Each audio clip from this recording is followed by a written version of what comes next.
Hello friends, कैसे हो आप सभी। तो आज की इस वीडियो में स्टार्ट करेंगे अपने ये क्वेश्चन जो कि आपका यूपीएससी बेस्ड क्वेश्चन रहेगा। यूपीएससी का क्वेश्चन है जो आपका जून में जो एग्जाम हुआ था जो 2024 में। तो उसका एक रैंडम क्वेश्चन उठा रहे हैं और ये क्वेश्चनों की हमने क्या है सीरीज है।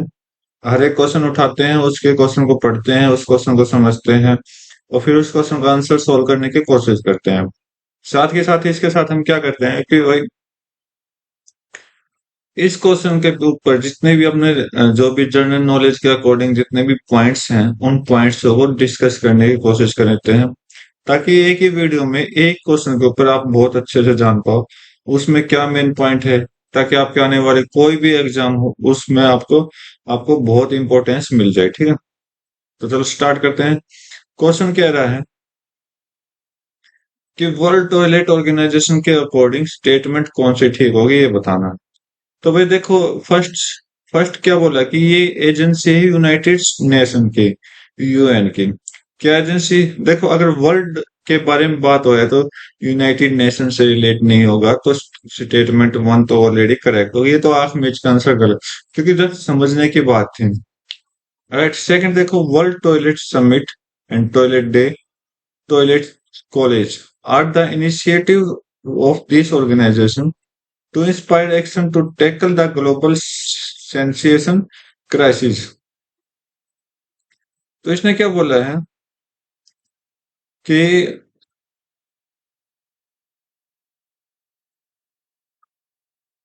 जो आपका सैनिटाइजेशन है ग्लोबल, उसको देखते हुए उन्होंने क्या बनाया है कि टॉयलेट समिट यहाँ पर स्टार्ट की है। टॉयलेट डे के रूप में भी बनाया जाता है, जो कि आपका अवेयरनेस डे भी मनाया जाता है 19 नवंबर को। ठीक है, राइट। ठीक है भाई, टॉयलेट कॉलेज, हाँ भाई टॉयलेट संस्थान भी यहाँ पर चलाए गए हैं, तो ये आपकी ठीक हो गया statement to. Main focus of its function is the grant fund to the least develop country and developing country to achieve the end of open defecation. ये क्या बात है ओपन डिफेक्शन। ठीक है, तो यहाँ पर ये बात गलत है, क्योंकि ये जो काम करता है ये डेवलप कंट्री में और डेवलपिंग कंट्री में ओपन डिफेक्शन। ओपन डिफेक्शन मतलब क्या है, आप कह सकते हो कि खुले में शौच करना। तो ये चीज तो क्या बोला है, अचीव प्राप्त किया है, तो प्राप्त ये कोई प्राप्त नहीं होता। ठीक है, तो ये तो नेगेटिव बात इन्होंने कह दी, थर्ड भी गलत है, सेकंड अपना राइट हो जाएगा। अब देखते हैं इसके ऊपर टॉपिक अपना क्या क्या बना है क्वेश्चन के ऊपर। तो ये आपके टॉपिक्स बने हैं मेरे तरफ से। तो वर्ल्ड टॉयलेट ऑर्गेनाइजेशन क्या है, W T O. W T O एक चीज की फुल फॉर्म होती है वर्ल्ड ट्रेड ऑर्गेनाइजेशन, तो वो ना जान करके टॉयलेट मान लेना। ठीक है, यूनाइटेड नेशंस के बारे में बात करेंगे, क्योंकि आपके यूनाइटेड नेशन में 15 सदस्य होते हैं। उन 15 सदस्यों के बारे में बात करेंगे, डिस्कस करेंगे। डेवलप्ड कंट्री कौन कौन सी है, डेवलपिंग कंट्री कौन सी है। डेवलप्ड कंट्री मतलब जो विकसित हो चुका पूरी तरह से सब कुछ है वहां पर, और डेवलपिंग कंट्री जैसे यहाँ पर अभी आप मेहनत कर रहे हो अपने आप को प्रोग्रेस में। ठीक है, जैसे डेवलप्ड का ये मान लो कि आप जॉब लग चुके हो, डेवलपिंग आप कोशिश कर रहे हो। ठीक है, इस तरह से। तो यहाँ पर W world trade toilet organization के बारे में बात कर लेते हैं। स्टैब्लिश बोला कि 19 नवंबर 2001 को बनाया गया जैक सिम के द्वारा। कौन है ये, सिंगापुरियन सोशल एंटरप्रेन्योर है। ऑर्गेनाइजेशन का प्रमुख काम क्या है, एड्रेस करना सैनिटाइजेशन इशू ग्लोबल के। ठीक है, तो ये जो वर्ड है, ये तीनों वर्ड आपके कहाँ आए थे, सेकंड ऑप्शन में आए थे। एडवोकेट करता है, इंप्रूव करता है टॉयलेट एंड सैनिटाइजेशन कंडीशन को। ठीक है, डब्ल्यूटीओ फोकस करता है किस पे, break of taboo around toilet and sanitization, promoting health and improving living condition. तो ये क्या करता है भाई, जगह जगह टॉयलेट लगाना होता है, हेल्थ को प्रमोट करता है। ठीक है, और लिविंग मतलब जो वहां पे लिविंग क्या होगा, अपने हेल्थ के अकॉर्डिंग जो भी आप एनवायरमेंट है उसके कंडीशन को इम्प्रूव करेगा। ठीक है, world toilet day. World toilet day आपको 19 नवंबर को मनाया जाता है, किस किस खुशी में, अवेयरनेस रेज करने की खुशी में, ग्लोबल सैनिटाइजेशन क्राइसिस के बारे में, ठीक है। 2013 में यूनाइटेड नेशन ने, देखो यहाँ पर यूनाइटेड नेशन ने काम किया इसको पर, ना कि ये इसका पार्ट है, ठीक है।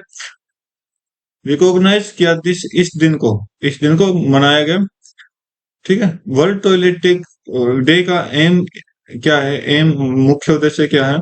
इंस्पायर करना action to tackle the global sanitization challenge, जो वहां की भी मतलब कि एनवायरमेंट रिलेटेड सैनिटाइजेशन, मतलब आप क्या कह सकते हो कि अगर सांस ले रहे हो तो गंद आना, ठीक है, तो उसका बचाव करता है। साथ के साथ इंश्योर करता है access to safe and clean toilet for all.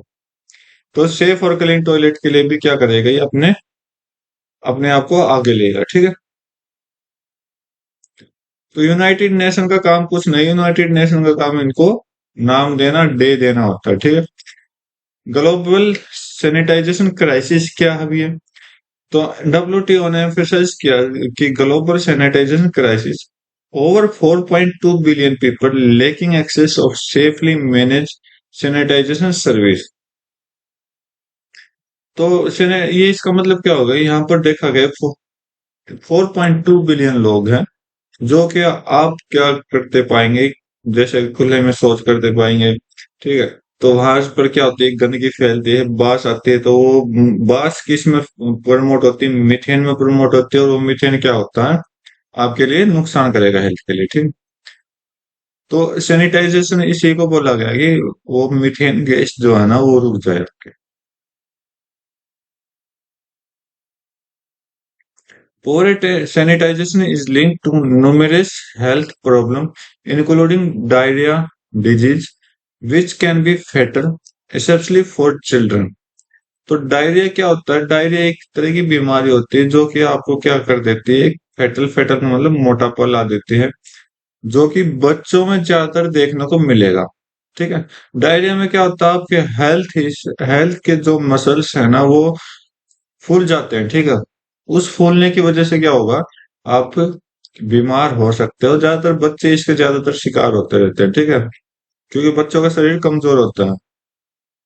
Organisation work करती है, इंप्रूव करती है सैनिटाइजेशन इंफ्रास्ट्रक्चर को, प्रमोट करती है hygiene education in developing country. Developing country में एक अपना भारत देश इंपॉर्टेंट है, याद रखना। तो इस तरह के देशों में क्या करते हैं, वर्ल्ड ये ऑर्गेनाइजेशन देश देश घूमती है, और वहां पर एक अच्छा सैनिटाइजेशन स्ट्रक्चर वहां पर बनाते हैं, लोगों को इम्प्रूव करने, लोगों को बताने के लिए, और साथ में हाइजीन, हाइजीन मतलब स्वस्थ, हाइजीन एजुकेशन मतलब एक अच्छी शिक्षा वहां के लोगों को दी जाती है। इनिशिएटिव और इम्पैक्ट की बात कर लेते हैं, तो यहाँ पर देखोगे डब्ल्यूटीओ एंगेज करता है various initiative including building toilet, conducting sanitation and hygiene education program, and advocate करता है पॉलिसी चेंजेस को। तो ये चीज आपके प्रमुख है, देखो, अगर आपने किसी मेंस एग्जाम में अपना पॉइंट्स लिखना है ना डब्ल्यूटीओ के रिगार्डिंग, तो ये आप लिख सकते हैं, ठीक है। दो it's advocacy and projects, WTO has significantly contributed to improve sanitation faculty in undeserved community. Undeserved community क्या, जैसे गरीब लोग हो गए जो झोपड़ी वगैरह लगा कर रहते हैं, ठीक है। तो यहाँ जाकर भी इनको क्या करता है कि इनकी सैनिटाइजेशन फैकल्टी को अच्छा बनाता है और इम्प्रूव करता है, ठीक है, लोगों को जागरूक करता है जा जाके। ऑर्गेनाइजेशन जो है गवर्नमेंट की, एनजीओ मतलब कोलेबोरेट मतलब मिलती है, किससे? गवर्नमेंट से, एनजीओ से, और प्राइवेट सेक्टर पार्टनर कोई भी कंपनी से, ठीक है, इस अचीव गोल को अचीव करने के लिए वो क्रिएट करती है सस्टेनेबल सैनिटाइजेशन सॉल्यूशन, मतलब एक स्वच्छ पर्यावरण वहां पर आपको दिखाने की कोशिश करता है। Okay, right. तो भाई ये था डब्ल्यूटीओ, उम्मीद करता हूँ आप अच्छे से समझ गए हो। अब टॉपिक चलेगा अपना यूएन, यूनाइटेड नेशन।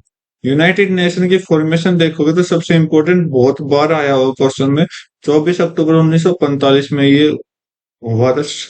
कब हुआ था? वर्ल्ड वॉर द्वितीय के बाद सितंबर 1945 को वर्ल्ड वॉर सेकंड खत्म हो चुका था। उसके बाद ही यूनाइटेड नेशन की शुरुआत हुई है, ताकि आने वाले टाइम में युद्ध ना हो। ठीक है, उनमें से 5 देशों को लिया गया, जो कि 5 देश आपके क्या क्या होंगे। एक तो फ्रांस हो जाएगा, रूस हो जाएगा, अमेरिका हो जाएगा, इंग्लैंड हो जाएगा, और कौन सा देश था,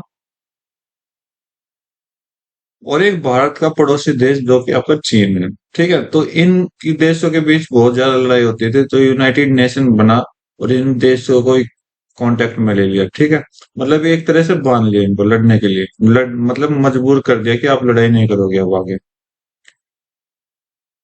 ठीक है, तो इनका एम क्या है, बाकी एम इन्होंने लिख रखा है, प्रिवेंटिंग फ्यूचर वॉर, मतलब आने वाले युद्ध रोकना, फोस्टरिंग इंटरनेशनल कॉरपोरेशन, और एक दूसरे की क्या करना, सहायता करना। ठीक, स्ट्रक्चर की बात कर लेते हैं। 6 प्रिंसिपल ऑर्गन यहाँ पर देखने को हमें मिलेंगे, जो कि जनरल असेंबली है of security council, international court of justice, secretary, economic and social council, and trusteeship council, जो कि क्या है, करंटली अभी ऐड हुई है, नहीं तो पहले 5 ही थी। ठीक है, तो ये 6 आपको पता होना चाहिए कि कौन कौन सी है, क्योंकि कई बार क्या पूछ लेगा, मान लो एसएससी का आप एग्जाम दे रहे हो, तो इसमें बोल देगा कि कौन से ऑप्शन में यूनाइटेड नेशन का ऑर्गन नहीं है, नोट नोट का दे देगा कि, और ऑप्शन दे देगा, उनमें 3 क्या होंगे, ऑर्गन होंगे, और एक ऑर्गन नहीं होगा। तो इस तरह की चीज जो याद रखना। तो फिर से देख लो, जनरल असेंबली होती है, security council, international court of justice, ठीक है, secretariat, economics and social council, and trusteeship council. ये सारे ऑर्गन क्या करती है, अपना अपना डिस्टिंक्ट रोल अदा करती है, मतलब अलग अलग रोल अपना अदा करती है, रिस्पॉन्सिबल करती है maintain international peace and security.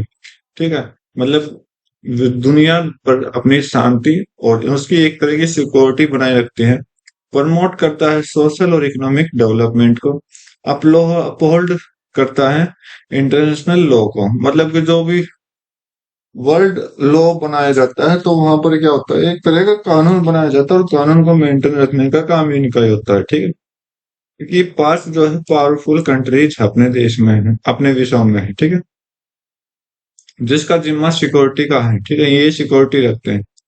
Role और फंक्शन की बात कर लेते हैं, तो बोला कि पीस कीपिंग एंड सिक्योरिटी, तो ये तो ऑलरेडी मैं बता चुका हूँ। Pivotal role in maintaining global peace and security, मतलब कि शांति और सुरक्षा बनाए रखना। Security council is responsible for addressing threats to the international peace and can authorize peace keeping mission and sanction. तो इसने बोला कि ये सिक्योरिटी काउंसिल क्या काम करती है, सिक्योरिटी काउंसिल वो काम करती है, पता करती है, एड्रेस करती है, एड्रेसिंग करती है क्या, थ्रेट्स, मतलब इंटरनेशनल पीस, जैसे कि इंडिया और पाकिस्तान में लड़ाई झगड़ा होता रहता है। ठीक है, तो वो मतलब क्या है, शांति नहीं बनाते, तो उसकी वजह से भी क्या होगा, एक तरह के शांति बनाने में भी इनका इम्पोर्टेंट योगदान है। वो पता करते हैं कि कौन किसकी फॉल्ट है। ठीक है, जिसका फॉल्ट है वो उसको बोलते हैं, उसको ब्लेम करते हैं। ह्यूमन राइट्स की बात कर लेते हैं। यहाँ पर आपको ह्यूमन राइट्स भी सबसे अच्छा ऑप्शन यहाँ पर ये है, ह्यूमन राइट्स बहुत अच्छा टॉपिक है इधर का। यूएन प्रमोट करता है, प्रमोट और प्रोटेक्ट करता है ह्यूमन राइट्स को पूरे विश्व में, मतलब कि जो उनके राइट्स हैं। ठीक है, जैसे आपके इंडिया में फंडामेंटल फंडामेंटल राइट्स आपके हैं, तो इस तरह पूरी दुनिया के भी कुछ राइट्स होंगे ह्यूमन के। ठीक है, जो कि universal declaration of human rights बोलते हैं, जिसे यूडीएचआर बोलते हैं, office of high commissioner of human rights. तो ये क्या है, ये एक डिपार्टमेंट है जो आपकी ह्यूमन राइट्स को मेंटेन रखते हैं। ह्यूमैनिटेरियन असिस्टेंस, अब यहाँ असिस्टेंट इनके साथ कौन कौन है, तो यहाँ पर देखो तो वर्ल्ड फूड प्रोग्राम यहाँ पर आपको देखने को मिलेगा। United nation high commissioner of for refugee बने देखने को मिलेगा। जैसे कि बांग्लादेश से इंडिया में कई रिफ्यूजी आए थे, रिफ्यूजी क्या होता है, दूसरे देश से अपने देश में आना। ठीक है, तो ये रिफ्यूजी होते हैं। ठीक, ओके, तो अफेक्ट करता है किसको, natural disaster, armed conflict and pandemic through agency. ठीक है, तो मतलब ये जो नेचुरल डिजास्टर है या फिर युद्ध के दौरान जो मतलब नुकसान हुआ है घर परिवार, या फिर आप पेंडेमिक कह सकते हो एजेंसियों के द्वारा तो ये एजेंसी क्या करती है, ये दो एजेंसी आप इनको संभालती है, ठीक है। राइट, नेक्स्ट देख लेते टॉपिक, स्पेशलाइज एजेंसी। एजेंसी कौन कौन सी स्पेशलाइज है? वर्ल्ड हेल्थ ऑर्गेनाइजेशन, ठीक है, कौन है अध्यक्ष, कौन है, सब कुछ आपने पता करना है। यूनेस्को कौन है, सब कुछ आपने पता करना है। United Nation education scientist and cultural organization, ठीक है, जो प्रमोट करता है एजुकेशन, साइंस को और कल्चर को। यहाँ पर हेल्थ ऑर्गेनाइजेशन में पब्लिक हेल्थ को प्रमोट करता है। इंटरनेशनल मॉनेटरी फंड की बात कर लेते हैं और वर्ल्ड बैंक की बात कर लेते हैं। देखो, ये फंड और बैंक क्या है, ये पूरे विश्व का बैंक है, ठीक है। ये मेंटेन रखता है किसका, कौन सा देश का कितना पैसा है, कितना कर्जे में है, ठीक है, कौन ऊपर है। यही तो पता लगाता है कि फाइनेंस स्थिति में किसकी पावर ज्यादा है, ठीक। प्रोवाइड कराता है फाइनेंस असिस्टेंस एंड सपोर्ट करता है economic development in member countries. जो भी इनके मेंबर होंगे ना, वो अपने मेंबर को क्या करता है, फाइनेंस सपोर्ट करता है। जैसे आप ये लगा लो, आप किसी से रुपए उधार ले रहे हो, तो दोस्तों से रुपए उधार ले रहे हो, तो वो क्या होगा आपके लिए, वर्ल्ड बैंक का काम करेगा, ठीक है। राइट, नेक्स्ट टॉपिक देखते हैं, सॉरी टॉपिक नहीं, इसी का पार्ट है, India and the UN. India and the UN को क्यों रिलेट किया गया, देखो, फाउंडिंग मेंबर। फाउंडिंग मेंबर क्या है कि इंडिया जो है वो बार बार यूनाइटेड नेशन के उन वो जो परमानेंट है, जो परमानेंट मतलब आप ये लगा लो, जो 5 देश मैंने स्टार्टिंग में बताए थे यूनाइटेड नेशन के, तो वहां पर इंडिया आने की कोशिश कर रहा है। लेकिन जो पाकिस्तान के बार बार अपने देश के साथ, या फिर मतलब ये आप कह सकते हो कि पाकिस्तान और इंडिया का जो है रिलेशन अच्छा नहीं है, ऊपर से चाइना वाले भी कुछ अपनी हरकत करने लग रहे हैं। तो इस वजह से क्या होता है कि इंडिया जो है ना बार बार कोशिश कर रहा है इधर आने की, लेकिन पाकिस्तान और चाइना इंडिया को नहीं आने दे रहे, ठीक है। राइट, बाकी पूरी कहानी मैं आपको बता चुका हूँ, बाकी हम पढ़ लेते हैं क्या क्या चीज लिखा है। इंडिया जो फाउंडिंग मेंबर है यूनाइटेड नेशन का, actively participate in its activities since it's inspection. जब से देश में क्या हुआ, इसका इंस्पेक्टर, इंस्पेक्शन क्या होता है, किसी चीज के पर किसी चीज को अच्छे से जांच पर रखना, ठीक है। तो जब से क्या हो रहा है, इंडिया एक फाउंडिंग मेंबर है, मतलब कि ढूंढ रहा अपनी यूनाइटेड नेशन की सीट को। पीस कीपिंग कंट्रीब्यूशन, तो पीस कीपिंग में देख लेते हैं, one of the largest contribution to United Nation peace keeping mission with thousands of Indian troops serving in various conflict zone worldwide। तो यहाँ पर various conflict zone world wide का मतलब क्या होता है कि इंडिया ने जो है ना बड़े बड़े देशों के साथ अपनी मिलिट्री एक्सरसाइज स्टार्ट कर रखी है, ठीक है। राइट, आर्मी, एयरफोर्स, नेवी तीनों के साथ। ओके, तो इंडिया वहां पर भेजती रहती है और कुछ देश के जो सैनिक हैं वो इंडिया आते रहते हैं। तो ये क्या होता है, ये एक समझौता होता है, साइन होता है एक दूसरे की पावर को समझने के लिए, ठीक है। लेकिन आपने आज तक नहीं सुना होगा कि पाकिस्तान के साथ इंडिया की कोई एक्सरसाइज हुई, मिलिट्री एक्सरसाइज, या फिर चाइना के साथ कोई मिलिट्री एक्सरसाइज हुई होगी। तो मैंने तो सुना नहीं, बाकी आप देख लीजिए, अगर आपको सुना है तो कमेंट सेक्शन में जरूर डालना, ठीक है। क्योंकि इंडिया और जो चाइना और पाकिस्तान है ना, ये इंडिया के साथ रिलेशन अच्छे नहीं है, ठीक है। Advocacy for reform. India has been a vocal advocate for the reform the United Nations, particularly the Security Council, to make it more representative and reflective of the cultural global realities। तो India ने क्या किया है, पता किया है कि United nation में सिक्योरिटी काउंसिल बनने के लिए उसने क्या किया, बहुत ही ज्यादा मेहनत की है इंडिया ने, मतलब अपने आप को बहुत अच्छा दिखाया है, ठीक है। और ग्लोबल के रूप में, मतलब पूरे वर्ल्ड वाइड के रूप में आप देखोगे पूरे विश्व में, फिर भी इंडिया ने जो है ना पूरी शांति निभाई रखी है, ठीक है।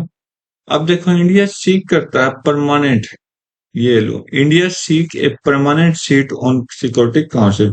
सिक्योरिटी काउंसिल मतलब यूनाइटेड नेशन सिक्योरिटी काउंसिल में अपनी सीट परमानेंट चाहता है, ठीक है। हाईलाइट करता है रोल को major player in international affair. तो ये एक अच्छी बात हो जाएगी अगर पूरे विषयों में, तो ये सीट हमको मिल जाएगी, तो ठीक है, राइट। आगे देखते हैं। डेवलप्ड कंट्री, क्या हो गया? डेवलप्ड कंट्री, ठीक है। तो आप पढ़ लेंगे डेवलप्ड और डेवलपिंग कंट्री, ठीक है, जो कि दोनों के दोनों बहुत अच्छे से समझने वाली बात होगी। ठीक है, जितना समझोगे आपके लिए फायदा होगा। ओके। देखो, डेवलप्ड कंट्री के बारे में फिलहाल मैं समझा देता हूँ एक बार। ये फर्स्ट टॉपिक जो है, high human development index, H D I एक तरह का ये ऐसा इंडेक्स है जो पाया जाता है, ढूंढा जाता है, ठीक है, उस देश के बारे में जिस देश में क्या हो, सबसे कम गरीबी हो, कम क्या, ना के बराबर गरीबी हो, ठीक है। साथ के साथ आप ये जानोगे, तो अगर गरीबी नहीं है तो उस गरीबी का मतलब क्या होगा? अगर वो वहां से गरीबी नहीं है तो वहां पर एक अच्छी एजुकेशन उनको उनको मिली होगी, जब भी तो गरीबी नहीं है, ठीक है, राइट। अब वहां पर एजुकेशन अच्छी मिलेगी तो लोगों का क्या होगा, रहना सहना ठीक होगा। ओके। तो ये ज्यादातर ये तीन, आई थिंक तीन ही इंपॉर्टेंट पॉइंट है, बाकी हम पढ़ेंगे जब देख लेंगे। ठीक है, इन्होंने लिख भी रखा है, हाँ लिख रखा है भाई ये बात, क्योंकि ये सिंपल सी बात होती है कि तीन बेसिक एस्पेक्ट देखे जाते हैं ह्यूमन डेवलपमेंट में। देखो, एक अच्छे इंसान को क्या चाहिए? एक अच्छी हेल्थ उसको मिल जाए, एक अच्छी एजुकेशन उसको मिल जाए, ठीक है, और एक अच्छा रहना सहना उसको मिल जाए, ठीक है, और कुछ नहीं चाहिए। एक आप ये कह सकते हो हेल्दी पर्सन को, उसको कोई लालच नहीं होता कि भाई मुझे पैसे चाहिए, ये चाहिए, वो चाहिए, वो बस एक लिविंग ऑफ स्टैंडर्ड लिविंग के लिए बात कर रहा है। तो यहाँ पर बोला गया है हेल्थ उसको अच्छी चाहिए, जो कि लाइफ के बारे में पूरी लाइफ वो अच्छी चले, एजुकेशन के बारे में चले, ठीक है, जो कि आपको स्कूलिंग और एक्सपेक्टेड ईयर ऑफ स्कूलिंग का मतलब क्या होगा? मेन ईयर और एक्सपेक्टेड ईयर। मेन ईयर का मतलब क्या होगा? जैसे हर बच्चे का स्कूल लाइफ 12 साल का होता है, ठीक है, 12 इयर्स, राइट, ओके। अब उसके बाद अगर आप इन इंडिया में बात करोगे, 3 साल की ग्रेजुएशन हो जाएगी, ओके, 2 साल की क्या हो जाएगी? आपकी पोस्ट ग्रेजुएशन हो जाएगी। तो यहां से अगर एक्सपेक्टेड ईयर की बात करो तो 12, 3 15 और 2 17 साल, मतलब 17 साल एक बच्चे को इंडिया में पढ़ने को लग जाते हैं, ठीक है। अब मीन ईयर की बात करें तो मीन ईयर की बात करें क्या रहे कि भाई आपके अंदर कोई स्किल है, ठीक है, मान लो अगर स्किल है तो आपने क्या किया, 10th पास की, ओके, इंडिया के रूल के अकॉर्डिंग 10th जैसे पास की तो वहां पर आपको एक स्किल के रूप में देखा जाएगा। तो एक 18 इयर्स एज होगी आपकी, 18 इयर्स एज होगी। 18 इयर्स की एज में चाहे आपने 10th 12th की हो ना की हो, लेकिन 10th जरूर होनी चाहिए एक सर्टिफिकेट के रूप में।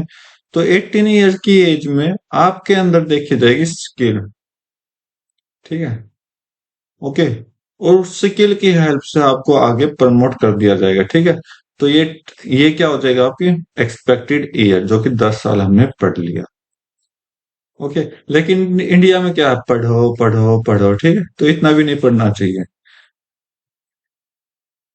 स्टैंडर्ड ऑफ लिविंग यहाँ पर बोला गया है gross national income per capita, ठीक है। तो इनकम देखने को पड़ती है। कंट्री जो कि नॉर्वे, स्विट्जरलैंड, ऑस्ट्रेलिया, जिसकी रैंक हाई है कहाँ पर, एचडीआई में। और एचडीआई जो है इंडिकेट करती है higher quality of life, better health care system and greater access to education. मतलब यहाँ पर जो है ना, आपके एक अच्छा अस्पताल मिलेंगे। देखो, ज्यादातर लोग इंडिया के या आसपास के पड़ोसी देश कहाँ जाते हैं, गरीब देश, ऑस्ट्रेलिया जाते हैं, कनाडा कनाडा जाते हैं, ठीक है, मतलब बड़े बड़े देशों में जाते हैं जो कि ऑलरेडी डेवलप्ड है। तो वहां पर क्या करते हैं, काम करते हैं अपने आप को डेवलप बनाने के लिए, ठीक है।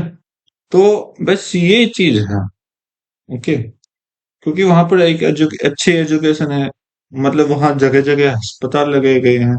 एजुकेशन तो आपको फ्री में मिल जाएगी, हॉस्पिटल भी आपको देखने को मिल जाएंगे, ठीक है, राइट। आगे देखते हैं। आगे क्या बोला, एडवांस इकोनॉमिक स्ट्रक्चर, इकोनॉमिक्स मतलब वहां पर फाइनेंशियल स्थिति कैसी होगी। तो यहाँ पर बोला गया एडवांस इकोनॉमिक स्ट्रक्चर जो है हाई लेवल का है। इंडस्ट्रियलाइजेशन मतलब पूरे विश्व में एडवांस करता है टेक्नोलॉजी इंफ्रास्ट्रक्चर को। टेक्नोलॉजी मतलब यहाँ क्या है, साइंस को प्रमोट किया गया है। ठीक है, एक एक चीज यहाँ पर बनाई जाती है। लार्ज सर्विस सेक्टर और बहुत बड़े सर्विस सेक्टर मतलब जॉब बहुत ज्यादा है। दीज कंट्री, ये कंट्री जो है diversified economics with significant contribution from sector like finance, information technology और हाई वैल्यू मैन्युफैक्चरिंग। तो यहाँ पर जो ये देश है ना, ये देश क्या करता है, अपने फाइनेंस स्थिति में ठीक रहेंगे, आईटी में देख ठीक रहेंगे, और हाई वैल्यू मतलब अपने आप को और भी अच्छा अच्छे से बनाने के लिए यूज करेंगे।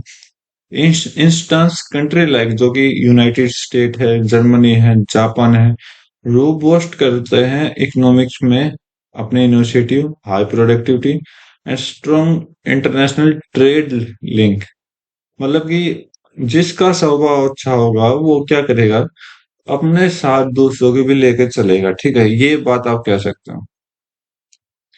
तो इंटरनेशनल ट्रेड लिंक का यही मतलब है कि जैसे यूएस का अपने इंडिया के साथ जो इंडिया में कंपनी है, तो ये क्या कर रहा है, एक अच्छा ट्रेड ट्रेड लिंक बना रहे हैं। ठीक है, इंडिया के लिए भी और अपने लिए भी।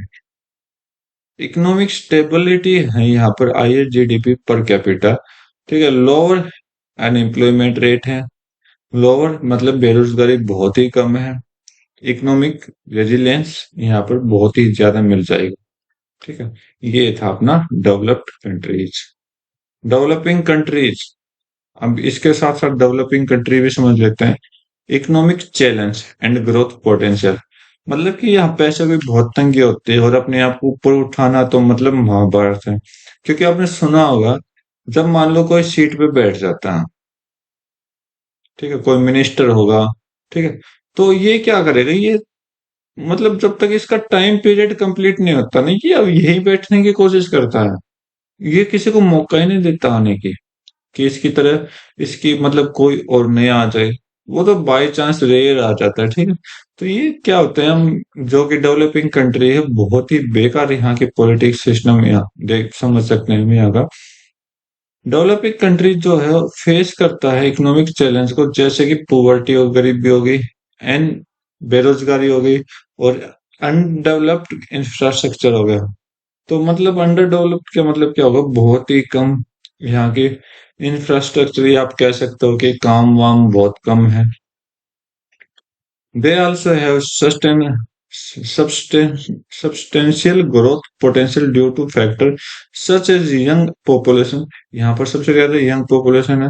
अबेंडेंट करता है नेचुरल रिसोर्सेज को, इंक्रीज करता है इन्वेस्टमेंट इन कहाँ, टेक्नोलॉजी और एजुकेशन में। ठीक है,